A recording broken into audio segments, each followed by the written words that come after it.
Wow!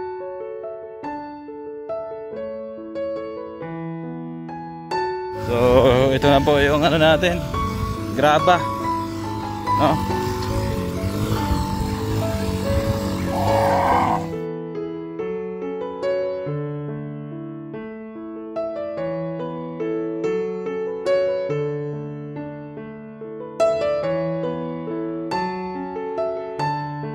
Magandang araw po sa ating lahat, mga minamahal nating subscribers, kalingap viewers. Ngayong araw, bibili tayo ng materyales, no, para doon sa ating kubo, sa nabili po nating lote. Kasi bukas, magdi-layout po tayo doon, no?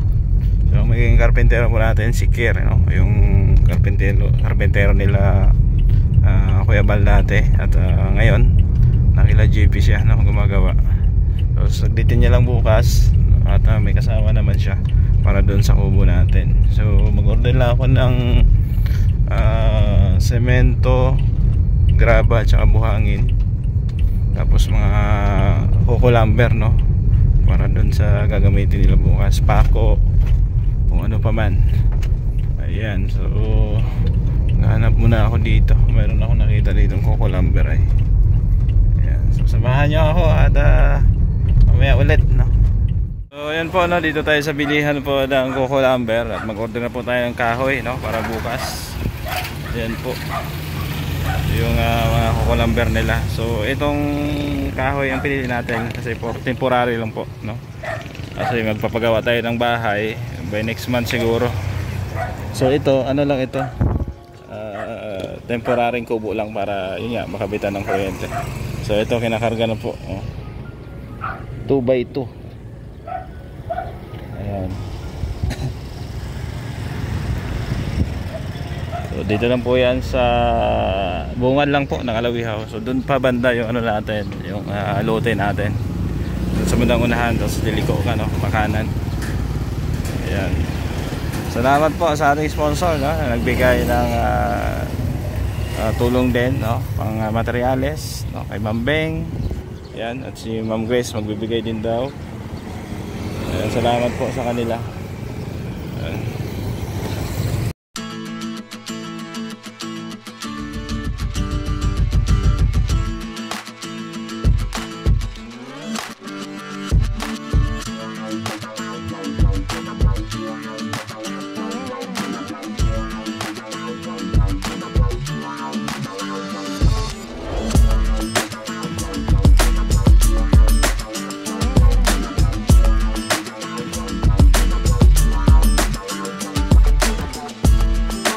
So ito po yung nabayaran natin, 4,200 kahoy lang, no, plus delivery 200.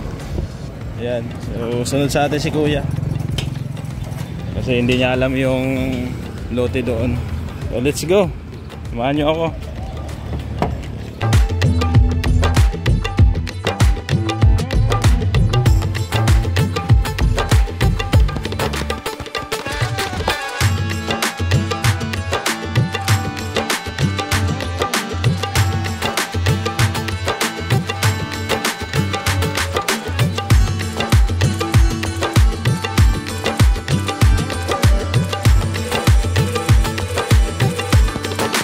Dito na po tayo, Tay.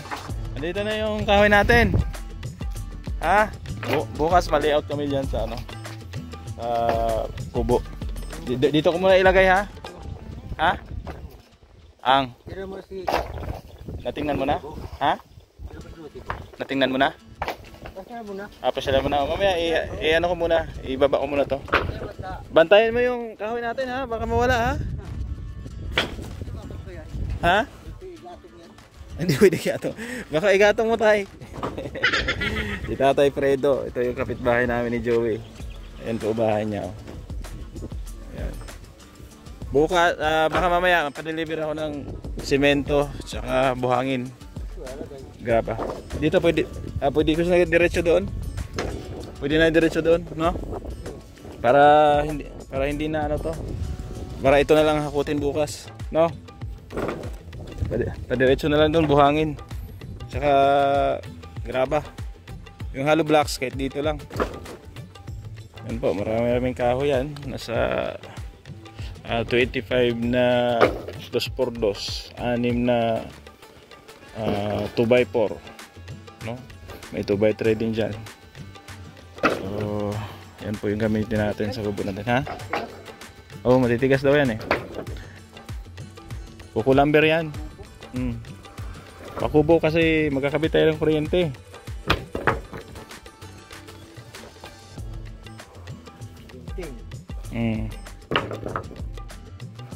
Ayan.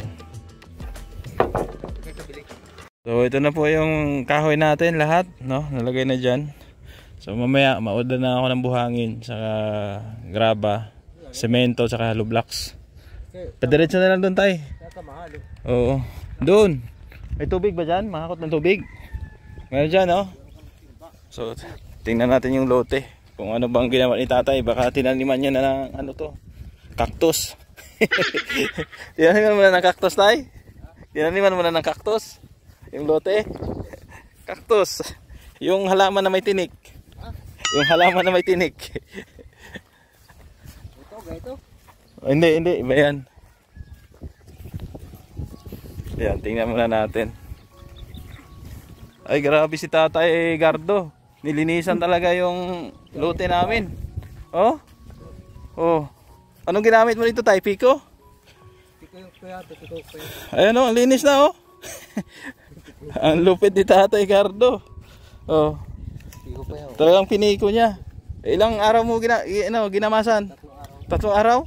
May utang ako sa 3 araw? Doon ni kay Joey. Yung doon sa katabi, wala pa. Ayan oh, linis na po oh. Grabe si Tatay Gardo. Oh, tumubo na yung iba. Oh, talagang nakalinya oh. Sige tay, bukas ha. Oo. Yan, maganda ang ano dito, ang paang lupa oh, itim no? Maganda ang lupa dito oh. Oh, mataba ang ano, lupa, itim. Oo. Alisin mo pa yan. Oy Joey, may utang ka kay Tatay Gardo. Oh, nilinisan niya yung ano, yung lote mo. Pati yung kabila hindi pa tapos. Ayan. Ako din nagkautang din. Bukas na lang tayo, mabalik ako. Ha? Malinis na, grabe ka Tatay Gardo. Talagang sinimot mo yung ano, yung damo. Ayan po, so order mo tayo ng buhangin. Graba, semento, hollow blocks. Dito naman tayo ngayon sa isang hardware, no? Sa kabaan po ng Alawihaw, no? At nag-order po tayo ng graba, hollow blocks, saka buhangin para bukas po. Ito yung hollow blocks nila, oh. 12 ang isa. Ayan. Tapos graba, buhangin. Ayan. So hintayin lang natin ang chariot na magdi-deliver, tapos pasunurin lang din natin sa atin para alam nila yung babagsakan doon. So update tayo mamaya. So panibagong expenses po, no, sa ating buhangin, graba, tsaka mga pako. Ayan, sunod na natin yung iba. Semento bukas na lang siguro. At wala pa tayong budget, no. So hintayin lang natin yung magde-deliver, tapos samahan ko na doon papunta sa lote para alam niya na yung babagsakan niya po ng materyales. Ayan. So ito na po yung ano natin, graba, no.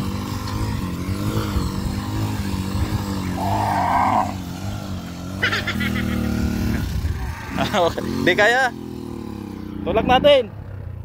Okay.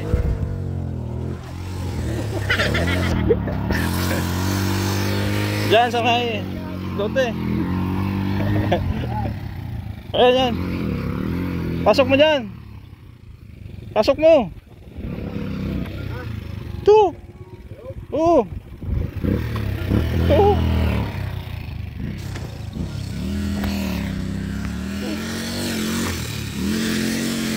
Ayan. Ito nalagay, unit. Ayan po, dito na po yung graba natin. Ayan, bagsak na natin dito, no? Sunod na i-deliver nila yung buhangin, tapos yung hollow blocks. Tay, yung hollow blocks, hindi mawawala dito? Hollow blocks? Hindi mawawala dito? Ha? Baka nakawin hollow blocks. Ha? Doon mo na lang doon na lang yung hollow blocks sa bahay mo. Pakit ko bukas. Doon na lang hollow blocks ko sa may bahay niya. Yung hollow block yun. 70 lang yun, 70 lang. Oo, sa may santol. Yung may kahoy doon. Iba naman yung hollow block yun. Ha? Ang Hollow block? oo. Kasama yun. Hollow blocks, buhangin, saka graba. Doon na lang, baka akutin. Ang buhangin dito nyo ilagay. Hollow blocks doon. Ayan po. Tay, yung ano natin, pako natin ha. Tago muna doon sa bahay nyo. Gagamitin natin yan bukas. Matulong ka bukas, mahakot tayo kahoy. Ayan po. So, andyan na po yung graba. Yung buhangin na lang po, no. Tsaka yung hollow blocks ang isusunod dyan. Para bukas, no, mampisahan na natin. So, update tayo mamaya. So, dito na po yung materials natin, no. Ayan, hollow blocks. Nasa 70 yata mahigit ito. Ayan. Tapos ito yung mga kahoy natin. Kahoy. Coco lumber lang po yan kasi temporary na kubo lang naman ang gagawin natin. Marami-rami yan, no. Panghaligin natin yung 2x4 lang. Ayan. So may mga 2x2, 2x3. So yung buhangin natin saka grabaan doon na. So tingnan natin. Ayan, salamat po, no, sa nagbigay din po ng share sa ating kubo, si Ma'am Beng. Ayan, thank you Ma'am Beng sa iyong tulong. Si Ma'am Grace magbibigay din. Tabayan po natin. Salamat po sa gusto pang tumulong. Welcome po kayong tumulong dito, sa ating pakubo. Ayan, so tahan lang natin yung buhangin doon tsaka graba. Check natin kasi kanina lang natin ito pinadeliver. Ayan, may baka pa dito. Oh. Malapit lang po ito sa sentro ng Dait. May daan dito. Meron ding daan doon. Marami kang option kung saan mo gusto. Ayan. So ito na. Ayan, malinis na dito banda. Dahil nilinisan po ni Tatay Gardo yung may bahay doon. Ayan, siya po naglinis. Ito yung graba natin. Ayan, graba. Dito naman yung buhangin. Ayan. Siguro dito tayo magtatayo banda ng kubo. Dito banda. O pwede rin doon. No, depende. Kasi ang plano natin dito is 48 square meter, no. Hindi pa kasali yung garahe. So isali yung garahe nasa 70 square meter. So pwede dito ang garahe, pwede din doon. So depende na lang yan. Mamaya bukas, no, sa pag-usap namin ng ating karpentero. Kasi ang inuuna lang natin yung kubo, no. Baga wala pa tayong decision dyan kasi nag-ano pa tayo. Baga nag-iipon pa din tayo ng budget. Tsaka ang purpose natin sa ngayon is yung kubo, no? Maitayo natin para makabitan po ng kuryente. Ayan. So subaybayan nyo po ito. At tapos na yung project natin kay Rowell. Kung may panibago kayong subaybayan po sa ating channel. So ito po hindi sa ating beneficiaries kundi sa atin, no? Kung may budget na tayo by next month siguro pwede natin umpisahan yung bahay natin dyan. Oo. Sa ngayon kubo lang muna kasi yan lang yung kaya ng budget natin. Tapos pag natapos yung kubo ilapit natin sa Canureco at pakabitan po natin ng kuryente. So thank you, no, sa ating mga sponsor na tumulong dito. Kay Ma'am Beng, siya pa lang nagbigay ng tulong sa ngayon. Kay anonymous sponsor nagbigay din siya, no, ng 2,000 pesos. At si Maring Ani, no, nagbigay din siya, no, para dun sa bahay natin. So salamat din sa tulong po nila. So ako ay magpapaalam muna pansamantala. Subaybayan nyo po ito, ha, hanggang sa matapos. Ayan, dahil syempre pangarap din naman natin, no, na magkaroon ng sariling bahay. Marami na tayo napabahayan, nasa 6 or 7 na yata, pero tayo mismo mga vlogger walang sariling bahay. Yan, sana maging dream come true to sa atin, para hindi na tayo mangupahan dito sa Daet. Napakahirap mangupahan po, 8,000 monthly lahat-lahat ang binabayaran natin. So kung may sarili natang bahay, makaminus na tayo sa gastos, no? So thank you sa lahat ng ating mga solid viewers, sponsor na palaging andyan nakasuporta po sa ating programa. Ayan, sa ibang sponsor po natin, welcome po kayong tumulong makibahagi po sa ating Pakubo project, no, or sa pabahay project natin. So thank you sa inyong lahat. Support po kay Kuya Bal Santos Matubang at Edna Kalinga Prab, at sa inyong lingkod Gab Becerra. Ganun din sa ating mga sponsors, shoutout po sa kanila, sila Tita Rosie, Tita C, Ate Ved, Ma'am Beng, Ma'am Grace, Sultan Kodalatger, Tita Fatima, Maring Ani Haramilya, no, at kay Tita Virgie ng Canada at Ate Ams ng Japan. Salamat sa inyong walang sawang suporta. Ganun din kay Marisa Agdan, no, kay Ma'am Lynn ng Spain, yan, kay Tita Maricor, sa lahat-lahat po na palaging andyan po sa atin. Syempre sa ating mga solid viewers na lagi nakasuporta sa ating programa. Thank you.